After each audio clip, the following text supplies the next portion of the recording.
Assalamualaikum warahmatullahi wabarakatuh.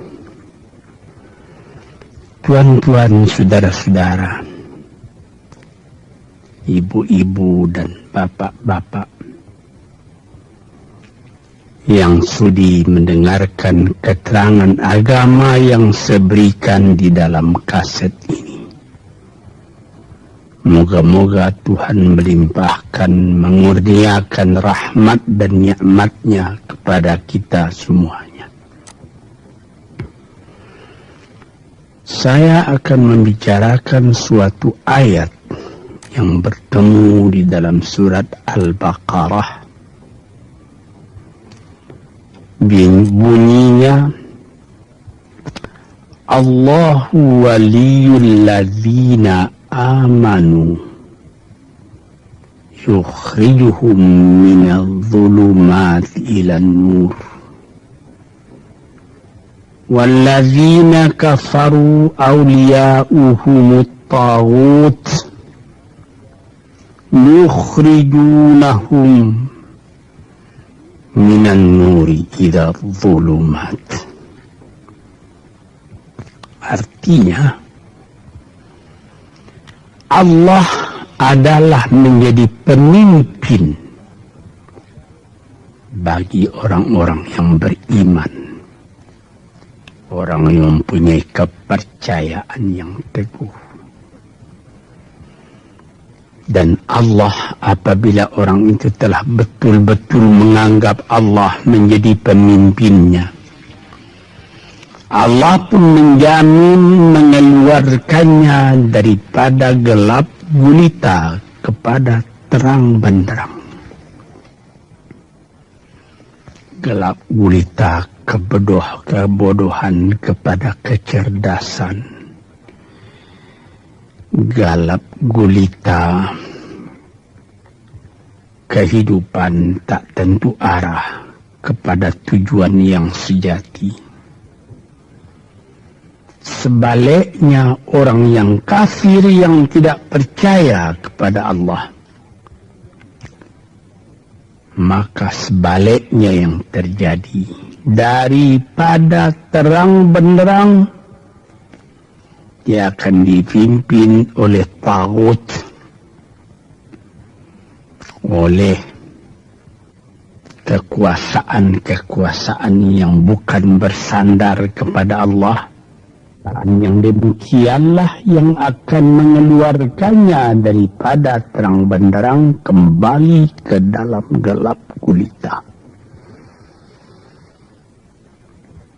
Oleh sebab itu, rohani manusia itu adalah melalui di antara gelap dan terang kehidupan itu, di antara terang dan gelap kehidupan.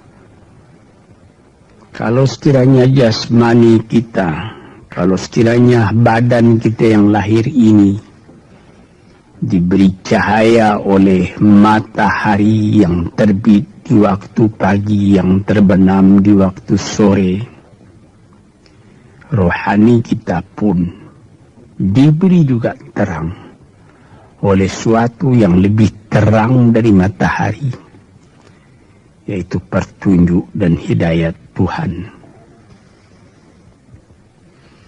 Di dalam Al-Quran, Tuhan memberikan bujukan, memberikan jiwa besar kepada orang-orang yang beriman itu. Tuhan bersabda, La tahinu wa la tahzanu wa antumul a'launa in kuntum mu'minin. Engkau ini adalah orang yang tinggi kalau engkau tetap memegang kepercayaan kepada Allah Subhanahu wa ta'ala. Di dalam perjuangan hidup di dunia ini, perjuangan antara yang hak dengan yang batil, antara gelap dengan terang, antara keyakinan dan keraguan, manusia berjalan di sekitar itu. Di kiri dan di kanan kita berjumpalah gelap dan terang itu. Maka diberilah pedoman manusia tadi. Apa pedoman? Walaupun bagaimana hebatnya, geloranya, tofannya, halim bubunya, ombaknya dan gelombangnya kehidupan itu, manusia mesti teguh berpegang kepada iman. Sebab kehidupan di dunia itu menurut peraturannya ialah tidak ada yang tetap. Yang tetap itu ialah berubah.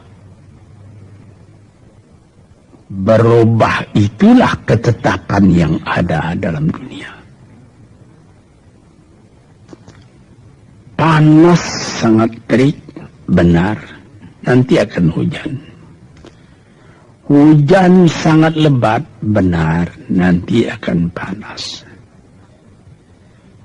Di suatu tempat terjadi hujan yang lebat, berhari-hari timbul banjir. Iya, banjir itu tidak tiap hari, nanti dia kering lagi. Di laut pun demikian pula. Ada pasang naik, tergenang ke atas. Besok pagi air itu sudah kering lagi, surut pasang. Begitulah kehidupan di dunia itu. Itu harus kita yakini supaya kita jangan terombang-ambing dalam kehidupan itu. Kalau kita sudah mulai terombang-ambing, tahu-tahu walaupun bagaimana terangnya hari, gelap timbul dalam jiwa kita sendiri. Walaupun panas terik,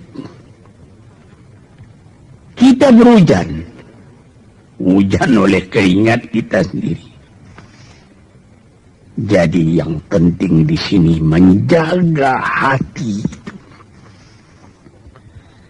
Sampai Rasulullah Nabi kita Muhammad sallallahu alaihi wasallam, inna fil jasadi mudghatan, di dalam tubuh manusia itu ada suatu bekuan darah. Idza salahat salahal jasadu kulluhu wa idza fasadat fasadal jasadu kulluhu. Kalau ini segumpal daging baik, seluruh badan jadi baik. Kalau dia rusak, seluruh badan jadi rusak. Apakah itu? Hati.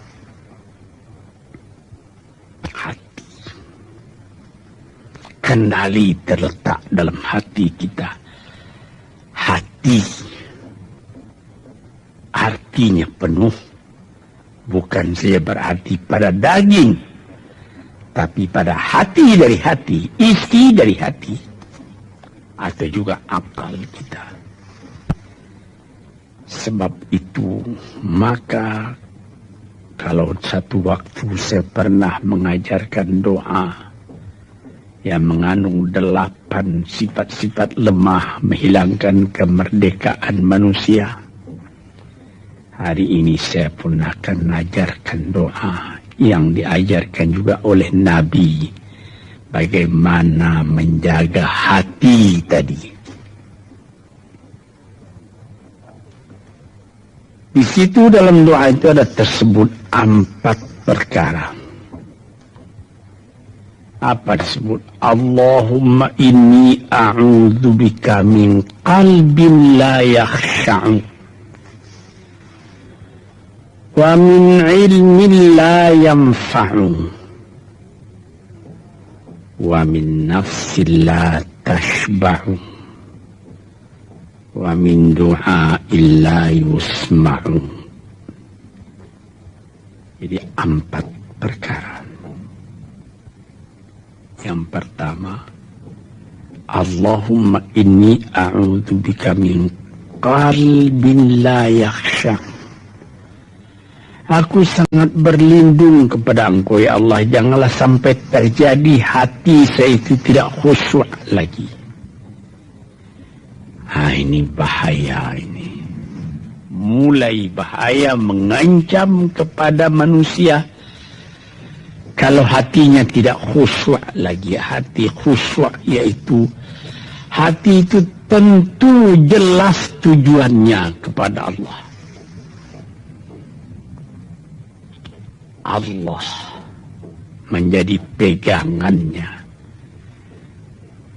Allah menjadi bentengnya. Allah menjadi ingatannya. Allah menjadi tujuannya.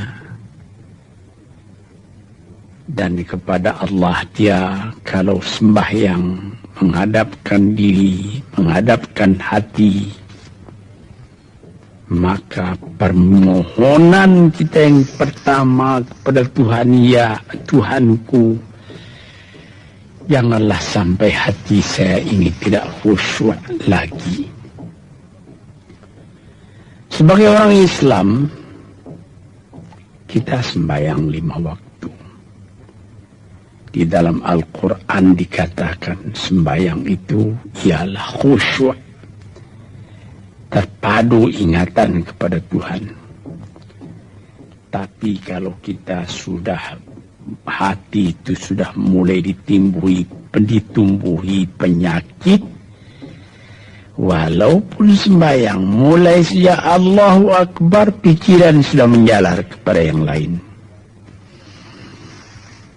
Piutang belum menerima, utang belum terbayar, makanan belum masak, macam-macam lah yang teringat. Padahal kita dalam sembahyang. Ini apa arti sembahyang tadi lagi? Ini sudah mulai berbahaya ini. Banyak orang yang tidak meninggalkan sembahyang, tapi tidak ada bekas dari sembahyang itu kepada kehidupannya. Di dalam sembahyang kita baca inna salati wa nusuki wa mahyaya wa mamati lillahi rabbil alamin. Sesungguhnya sembahyangku dan ibadatku dan hidupku dan matiku sama sekali terserah kepada Allah. Ini dirasakan dalam hati, bukan cuma disebut di dalam mulut. Sebagaimana dikatakan, bukan jadi lip service sebagai seput tangan penggosok-gosok mulut, bukan begitu. Yang dari hati. Kalau sudah dari hati yang khusyuk, ini berbekas kepada kehidupan. Aku tak takut menghadapi segala keadaan dalam hidup, sebab hatiku bertali dengan Tuhan. Dari Tuhan aku datang, kepada Tuhan aku akan kembali. Ini namanya hati yang khusyuk. Tapi kalau sekiranya bacaan tetap fasih, tapi tidak ada lagi dari hati, melainkan rutin saja. Sembahyang 5 waktu sehari semalam, tapi tidak merubah kepada perangai, tandanya sembahyang tadi tidak khusyuk. Ini yang pertama kita minta kepada Tuhan. Janganlah sampai kita mempunyai hati yang tidak khusyuk, hati yang tidak teringat kepada Allah. Kalau hati tidak ingat lagi kepada Allah, maka segala pekerjaan yang terlarang sudah ringan saja kita mengerjakan. Menipu, berdusta, membujuk orang lain mengerjakan perbuatan yang salah, mencela, memaki, Itu karena tidak ingat kepada Allah, cuma ingat kepada diri sendiri saja. Ini yang pertama. Yang kedua dikatakan, wa min ilmin la yanfa'. Dan aku berlindung kepada Engkau ya Allah daripada ilmu yang tidak memberi manfaat. Padahal disebutkan oleh ahli-ahli ilmu yang memberi manfaat itu membawa manusia kepada iman. Al-ilmu yad'u ilal iman. Ilmu itu membawa manusia kepada iman. Sekarang sudah ilmu banyak, tapi tidak membawa kepada iman, melainkan membawa kepada celaka.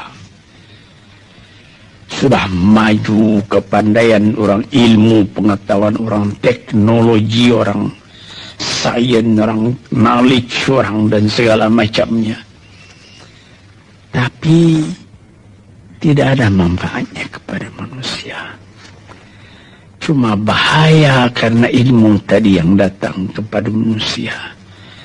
Sebagaimana ilmu manusia di abad ke-20 yang sangat penting, yaitu tentang tenaga atom. Maka timbullah bom atom, bom hidrogen, nuklir. Sehingga manusia diancam sekarang ini oleh bahaya atom itu di mana-mana. Apabila kita lihat di televisi bagaimana mengadakan demonstrasi di Australia, di Jerman Barat, di tempat-tempat yang lain, melihat bagaimana bahaya atom itu kalau terjadi perang dunia yang ketiga. Ya Rabbi ya Karim, bom atom yang jatuh di Hiroshima itu belum ada artinya dibandingkan dengan bom yang sekarang, yang sedang disimpan oleh kerajaan-kerajaan, oleh negara-negara besar untuk menghancurkan. Nah, ini ilmu ini.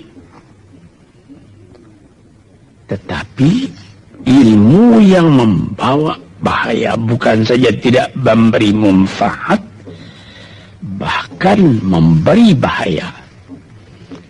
Di sini terasa oleh kita bahwa ilmu yang ada itu pun mesti dikembalikan atau dikendalikan oleh iman. Kalau tidak, maka nyawa manusia ini akan dipandang sebagai sampah saja. Dijatuhkan satu bom hidrogen ke dalam kota Jakarta ini, na'udzubillahi min dzalik. Umpamanya dimasukkan ke kota Jakarta ini satu bom hidrogen saja, itu sudah habis penduduk Jakarta yang lebih dari 5 juta ini. La haula wala quwata illa billah. Nah, ini diminta kepada Tuhan, ya Allah, majulah ilmu manusia, majulah teknologi manusia, tetapi jangan hendaknya kemajuan itu membawa kepada bahaya.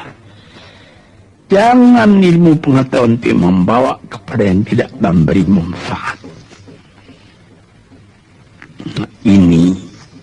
Ini doa yang kedua kepada Allah, Tuhan sarwa sekalian alam. Yang ketiga disebut lagi, wa min nafsin la tashba'u. Dan aku berlindung kepada Allah daripada nafsu, daripada diri,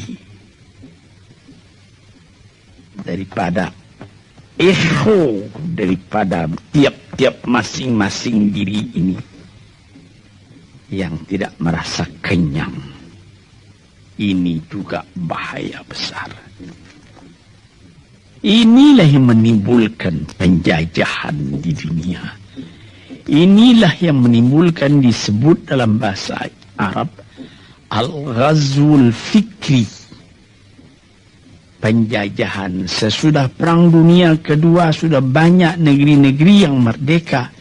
Tetapi sekarang timbul lagi penjajahan baru. Apa? Penjajahan fikiran. Sehingga bangsa yang merdeka tadi tidak merdeka lagi fikirannya. Dia merdeka di dalam meniru kepada bangsa yang lebih kuat. Itu namanya terjajah juga. Jadi tuan-tuan yang terhormat, apa pangkalnya ini? Daripada nafsu serakah manusia. Nafsu serakah manusia sebagaimana tersebut di dalam hadis. Laukana libni adama wadiyani min zahabin labtagha salisan. Wama yamla'u jawfubni adama illa turab. Kalau manusia itu mendapat suatu lembah yang penuh dengan kekayaan emas, suatu lembah, dia ingin supaya mendapat satu lembah lagi yang penuh juga dengan emas. Dapat 2 lembah, dia minta 3 lembah lagi yang penuh dengan iman. Nafsu manusia tidak pernah kenyang.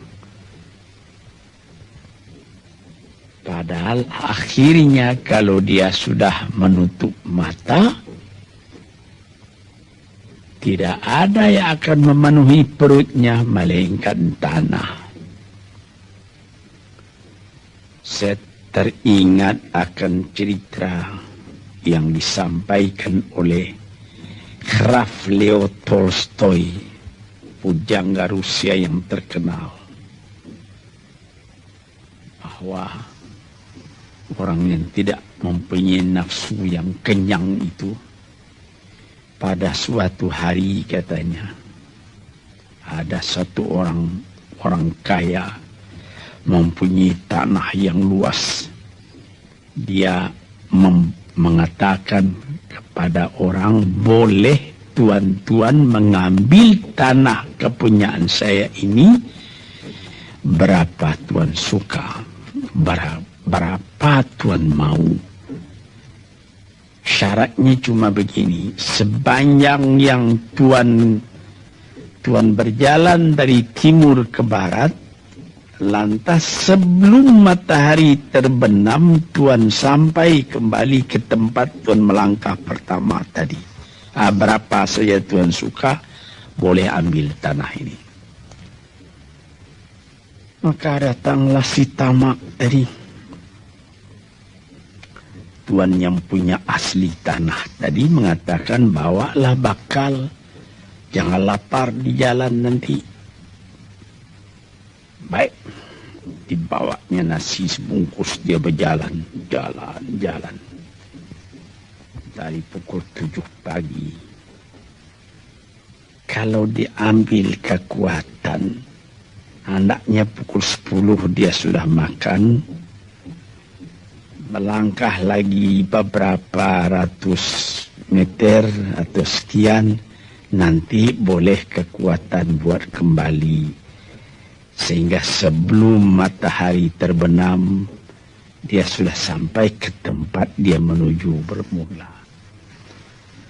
Tetapi ini orang bernafsu betul, dia minta supaya banyak tanah yang dapat didapatnya. Dibawanya nasi sebungkus, tapi dia tidak jalan di tengah jalan, tidak berhenti, kan nanti berapa meter itu nanti kalau saya berhenti, tanah yang kurang buat saya. Dia terus berjalan. Dia tidak ingat bahwa kekuatan masa pergi yang lebih cepat dengan kekuatan masa pulang Yang lambat itu dia tidak taksir. Dia berjalan sia cepat-cepat. Sudah pukul 1 hari, sudah jauh perjalanan. Lantas nanti kembali. Kelemahan badan, kondisi dan suatu situasi tidak sama lagi. Tidak secepat dia pergi dahulu lagi dia pulang kembali.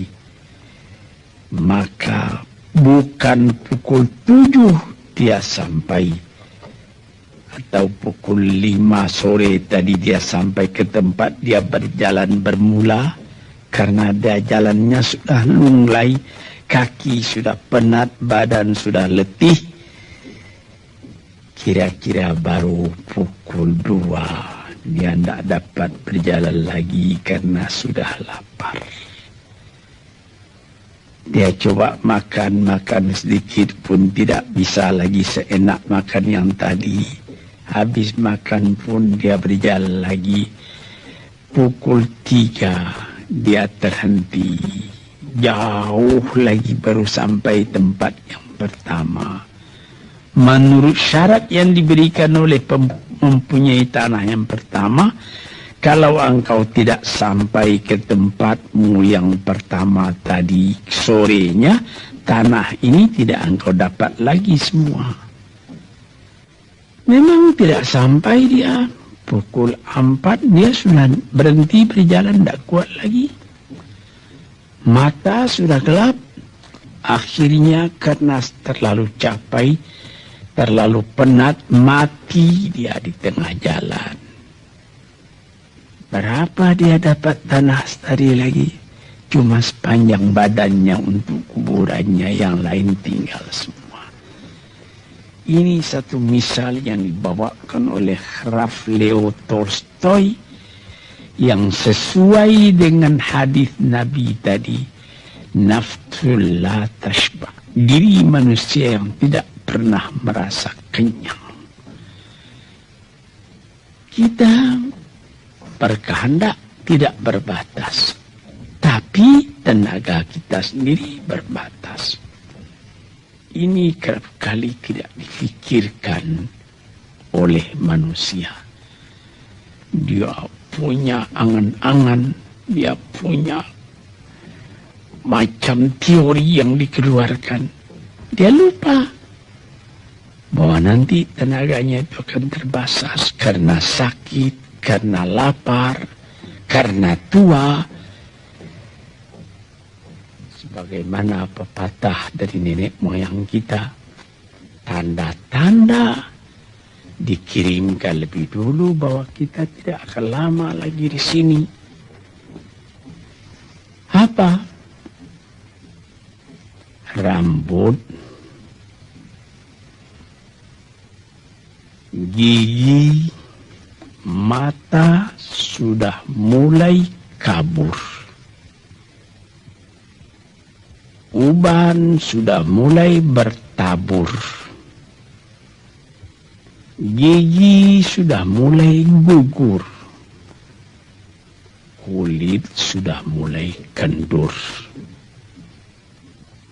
Kalau mata sudah kabur, uban sudah bertabur, gigi sudah gugur, kulit sudah kendur, sudah 4 perkara. Yang kelima ialah pintu kubur. Nah, ini kerap kali manusia lupa yang demikian.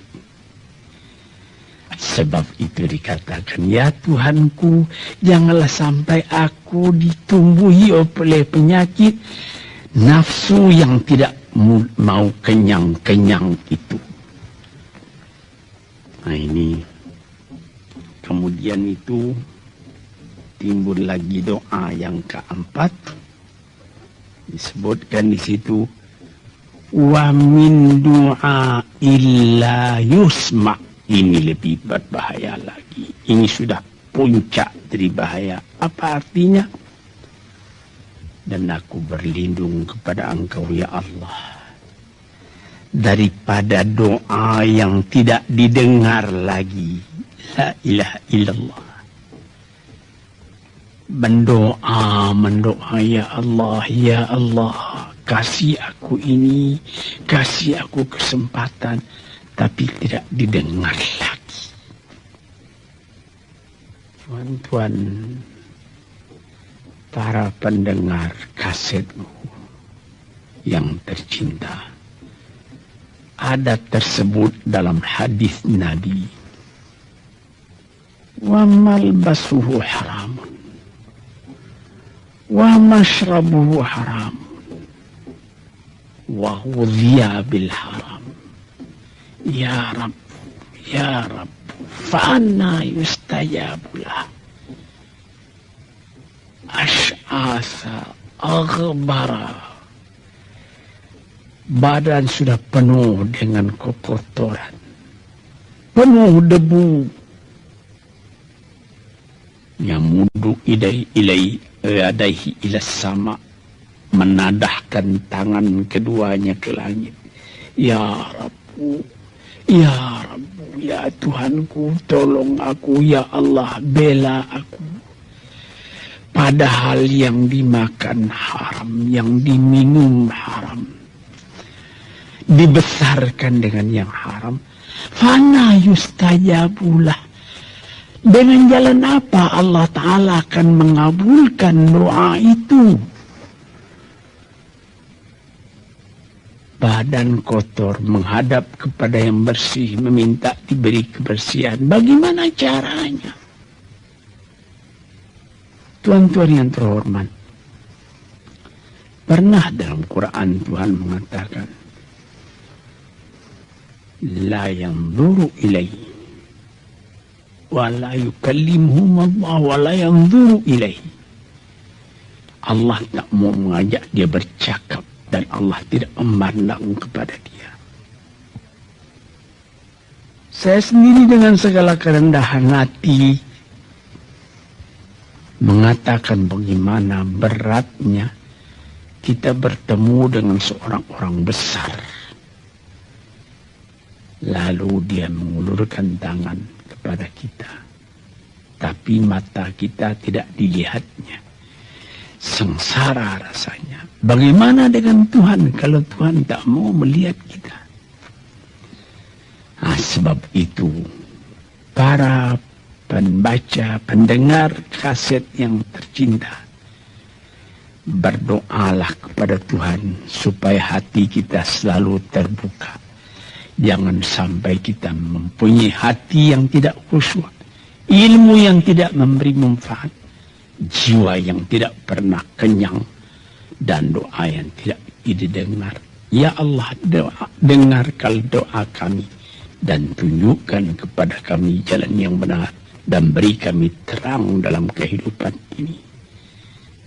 Yang keempat ialah wa min du'a illa yusma'. Dan aku berlindung kepada Engkau ya Allah, jangan sampai doaku tidak terdengar, tidak didengar oleh Tuhan. Sebagaimana kita tahu, doa itu adalah mukhul ibadah, tulang sumsum daripada ibadat kita sendiri kepada Tuhan. Segala perbuatan kita patrikan dengan doa, dengan harapan mudah-mudahan diizinkan oleh Allah. Disampaikan maksud kita, macam-macam yang kita minta kepada Tuhan. Tapi kalau doa itu sudah tak diperdulikan lagi oleh Tuhan, apa celaka kita, apa daya kita, apa upaya kita? Di sini kita melihat apa sebab maka doa tidak didengar oleh Tuhan, tidak diperkenankan oleh Tuhan. Tentu saja bukan dari salah Tuhan, melainkan dari salah kita sendiri.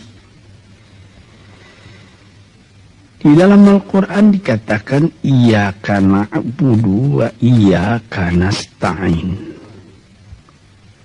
Al-Fatihah tersebut, kepada Engkaulah kami menyembah ya Allah, dan kepada Engkau kami minta tolong. Tapi dengan tidak sadar, kerap kali kita berbuat terbalik. Iyyaka nasta'in wa iyyaka na'budu, kepada Engkau kami minta tolong, lalu kepada Engkau kami menyembah. Minta tolong dulu baru menyembah. Minta tolong banyak-banyak tapi terima kasih tidak ada. Tentu saja tidak didengar oleh Tuhan. Di dalam satu hadis tersebut, Asy'atha ar-rabbara yamuddu yadaihi ila samai ya rabbu ya rabbu wa mat'amuhu haramun wa mashrabuhu haramun wa malbasuhu haramun wa ghudhiya bil haram fa anna yustajabu lah. Badan sudah kotor, sudah berkerunyut,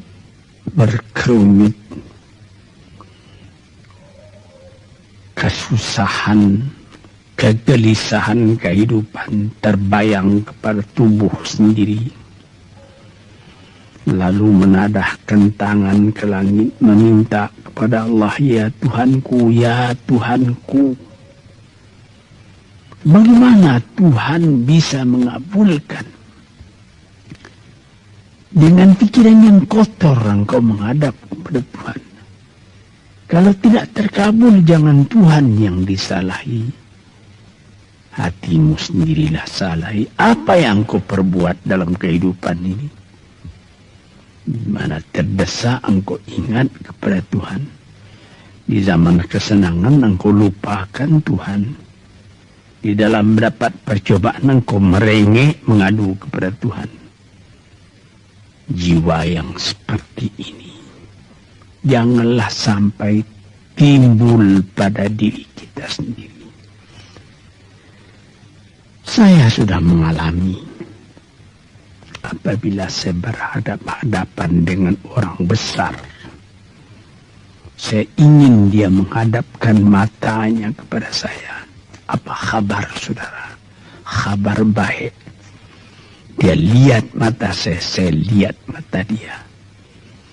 Tapi kalau ketika dia bersalam dengan saya, dia melihat kepada orang lain, bukan main sakit hati saya. Apa salah saya maka dia begitu? Mengapa tidak saya yang dipandang? Sedangkan dengan sesama manusia lagi begitu perasaan kita. Bagaimana dengan Tuhan? La yanzuru ilaihim wa la yukallimuhum. Allah tidak memandang sebelah mata kepada Allah, kepada kita. Allah tak mau cakap, tidak mau bercakap dengan kita sepatah pun. Langit mana tempat kita bernaung, bumi mana tempat kita berpijak kalau sudah demikian keadaannya. Nah, ini yang dijaga tuan-tuan yang terhormat dalam doa keempatnya itu. Hati janganlah sampai tidak khusyuk. Ilmu janganlah sampai tidak memberi manfaat. Nafsu janganlah sampai tidak kenyang. Dan doa janganlah sampai tidak didengar. Saudara-saudara, moga-moga Allah memberikan kepada kita hati yang terang. Sebagaimana ayat yang mula-mula saya sebut tadi, Allahu waliyul ladzina amanu yukhrijuhum minadh dhulumati ilan nur. Allah lah jadi pemimpin bagi orang yang beriman, sehingga dari gelap gulita dibawa dia oleh Tuhan kepada terang benderang. Walladzina kafaru, tetapi orang-orang yang sudah tidak ada kepercayaannya kepada Tuhan. Auliya'uhumut taghut, yang menjadi pemimpinnya bukan Tuhan tapi setan. Dia akan membawa orang itu daripada terang benderang ke dalam gelap gulita. Kita jadi meraba-raba dalam gelap kehidupan. Dalam meraba-raba itu masih ragu entah kemana akan pergi. Maut pun datang. Gelap selalu. Di dunia gelap, di akhirat pun gelap. Na'udzubillahi min dzalik. Hadirin yang terhormat, para peminat kaset ini, moga-moga semuanya ini menjadi kenang-kenangan kepada Tuhan di dalam perjalanan yang jauh, di dalam keistirahatan hidup, sehingga mendapat ketetapan hati dan tumakninah. Assalamualaikum warahmatullahi wabarakatuh.